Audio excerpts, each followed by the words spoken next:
வணக்கம் இந்தியா. இன்றைய தினம் தேசிய பங்குச் சந்தை ஒரு மார்ஜினலி லோவர்னு சொல்லலாம். மெயினாக வீக்னஸ் இந்த ஹெவி வெயிட்ஸில் companies like HDFC bank and Sun Pharma ஒரு காஷியஸ் ஸ்டார்ட் ஆரம்பித்த சந்தைகள் இருக்கு. அதுக்கப்புறம் இண்டஸ்ட்ரீஸ் பார்த்தோன்னா ஒரு நல்ல ஒரு ப்ரீஃப் ரெக்கவரி கிடச்சிது. அதில் ஒரு பையிங் ஆக்டிவிட்டி அட் லோவர் லெவலில் இன்றைய தினம் பார்க்க முடிஞ்சதுன்னு சொல்லலாம். இது நிஃப்டி 50-ஐ ஒரு பாஸ்ட் 25,900 மார்க்குக்கு மேலே 25,902.55 வரலையும் எடுத்து செல்வதற்கு இன்ட்ராடே மார்க்குக்கு உபயோகமாக இருந்தது. பட் இருந்தாலும் அந்த கெயின் எல்லாம் ஃபிசில் அவுட் ஆகிடுச்சு டுவர்ட்ஸ் த க்ளோஸ்னே சொல்லலாம். ஸோ எக்ஸ்சேஞ்ச் என்னாச்சு, நிஃப்டி எக்ஸ்டெண்டிங் த லூசிங் ஸ்ட்ரீக் 4வது நாளாக வீழ்ச்சியை தழுவியுள்ளது அப்படின்னு சொல்லலாம். நிஃப்டி 50 ஒரு 3 பாயிண்ட் இறங்கி 25,815 முடிவடைந்திருக்கிறது. மேலும் இன்வெஸ்டர்ஸ் சென்டிமெண்ட்டை பார்க்கும் பொழுது ஒரு சப்டியூடாக இருக்குது. ஒரு ப்ராஃபிட் புக்கிங் அட் ஹையர் லெவல்ஸ்லையும் பார்க்க முடிஞ்சுது. ஸோ ரெண்டு பக்கமும் இருக்கா, லோவர் லெவலில் வாங்குறாங்க, ஹையர் லெவலில் விற்கிறாங்க. மெயினாக இது இன்ஃப்ளூயன்ஸ் எப்படி ஆச்சுனாக்க ஒரு caution ahead of bank of ஜப்பானுடைய இன்ட்ரெஸ்ட் ரேட் டெசிஷன் நாளைக்கு இருக்குது. அது ரொம்ப முக்கியம். அதை தவிர இன்னும் 2-3 பேங்க் கூட இருக்குது, அதை பார்ப்போம். இதை தவிர weakness on fresh triggers. So இதுக்கு என்ன வேணும்னா ஒரு பாசிட்டிவ் இன்புட் வந்ததுன்னா மார்க்கெட் சென்டிமெண்ட் மாறக்கூடும். அதுமாரி ருபி வீக்னஸ் ஒரு கீ கன்சர்ன். அதுமாரி இண்டோ யூஎஸ் ட்ரேட் டீல் பார்த்தோன்னா ஒரு ஜவ்வு மாதிரி இழுத்துக்கிட்டே இருக்குது, தோ வருதுன்னு. அதனால் என்ன ஆகுது, மக்கள்லாம் பயப்படுறாங்க அவர் என்ன சொல்லுவாரோன்னு. ஆனால் அதுக்கும் இன்றைக்கி நான் உங்களுக்கு ஒரு ஹாட் நியூஸ் கொடுக்க போகிறேன். அதுமாதிரி மெயினாக ஃபோக்கஸ் ஆன் யூஎஸ்னுடைய கோர் இன்ஃப்ளேஷன் டேட்டா இன்றைக்கி இருக்குது. இதை தவிர இன்ட்ரெஸ்ட் ரேட் டெசிஷன் நாளைக்கு சொன்னேன்ல, அதில் Bank of England, ECB and Bank of Japan இது 3மே இருக்குது. இந்த 3 ஒரு கிளியர் டைரக்ஷன் நியூஸ் நமக்கு நாளைய தினம் கொடுக்கக்கூடும் என்று எதிர்பார்க்கலாம். அதுபோல் அசட் மேனேஜிங் கம்பெனிலாம் இன்றைக்கி பார்த்தோம்னா ஒரு ஷார்ப்பாக ஏறி இருக்குது. இதற்கு காரணம் நேற்றைய தினம் செபி அறிவித்த அவங்களுடைய அந்த கமிஷன் சார்ஜஸ்லாம் குறைச்சிருக்காங்க.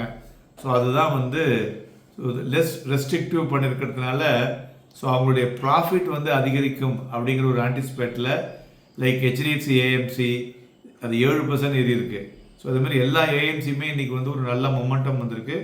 நாளைய தினமும் ஐசிஐசிஐ ப்ரூடென்ஷியல் ஏஎம்சி லிஸ்ட் ஆக போகிறது. அதனால் அந்த துறையில் உள்ள பங்குகள் எல்லாம் நாளைய தினமும் மொமெண்டம் இருக்கும். அதனால் வாங்கி விற்கலாம் மக்களே. மேலும் துறைகளை பார்க்கும் பொழுது செக்டரில் 5 out of 11 இண்டஸ்ட்ரீஸில் ஒரு பாசிட்டிவ் டெரிட்டரியில் முடிஞ்சதுன்னு சொல்லலாம். அதில் ஏரிய துறைகள்னு பார்த்தோன்னா ஐடி, மிட் செலக்ட், ரியாலிட்டி ஏறி இருக்குது. மறுபுறம் மீடியா, எனர்ஜி அண்ட் ஆட்டோமொபைல் ஒரு ப்ராஃபிட் புக்கிங்கில் விழுந்த துறைகள் என்று சொல்லலாம். மேலும் பிராடர் மார்க்கெட்டை பொறுத்தவரை அவுட் பர்ஃபார்ம் பண்ணியிருக்கு பெஞ்ச் மார்க்கெட்டை. மிட் கேப் பார்த்தோம்னா 0.32% ஏறி இருக்குது. ஸ்மால் கேப் கிட்டத்தட்ட 0.1% ஏறி இருக்குது.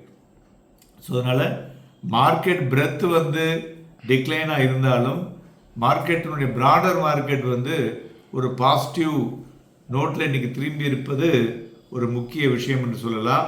அதுபோல் ஏறிய பங்குகள் அப்படின்னு பார்த்தோன்னா இண்டிகோ இறங்கின வேகத்துக்கு ஏறி இருக்குது. அதுபோல் இன்றைக்கி ஐடி எக்ஸலண்ட் மொமெண்டம்.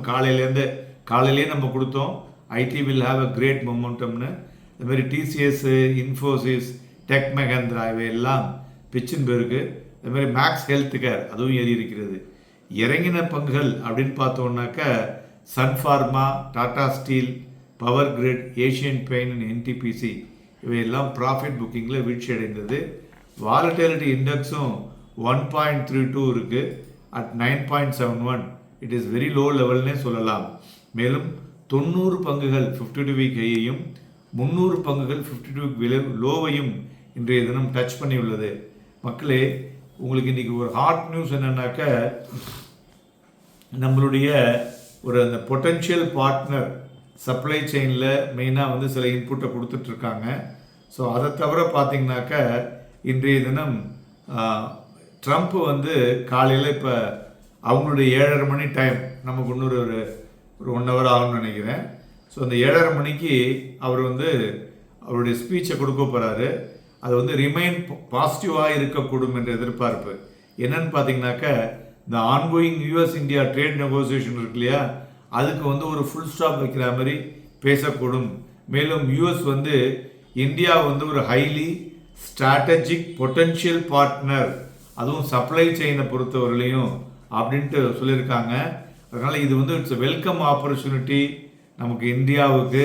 அதனால் நியூ டெல்லிஸ் எக்ஸ்க்ளூஷன் வந்து ரீசெண்ட்லி இந்த வாஷிங்டன் லெட் இனிஷியேட்டிவ் இருந்தது இல்லையா, இந்த சிலிக்கான் சப்ளை செயின், இப்போ அதெல்லாம் வந்து கம்ப்ளீட்டாக மாறுவதற்குண்டான வாய்ப்புகள் இருக்கக்கூடும் என்று எதிர்பார்க்கப்படுகிறது.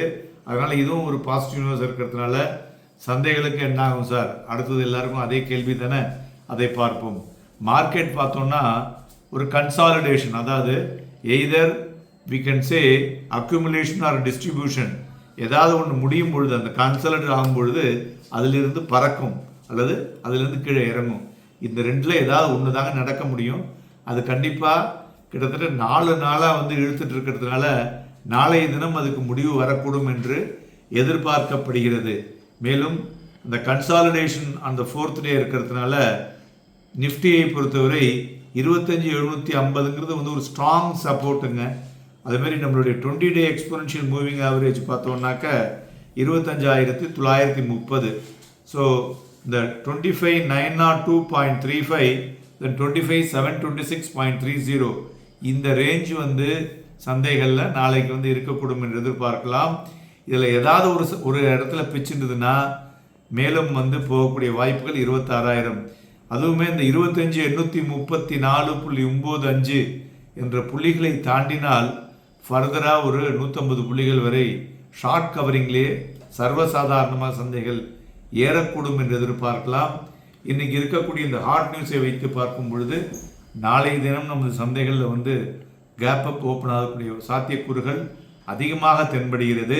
மேலும் நிஃப்டி ஃபியூச்சர் இன்றைக்கி பார்த்தோம்னாக்க ஒரு ரியல் ஒரு ஆவரேஜில் வந்திருக்கு, nearing average, it's a good momentum. அதுபோல் பேங்க் நிஃப்டியும் நியரிங் ஆவரேஜில் நடந்திருக்கிறது.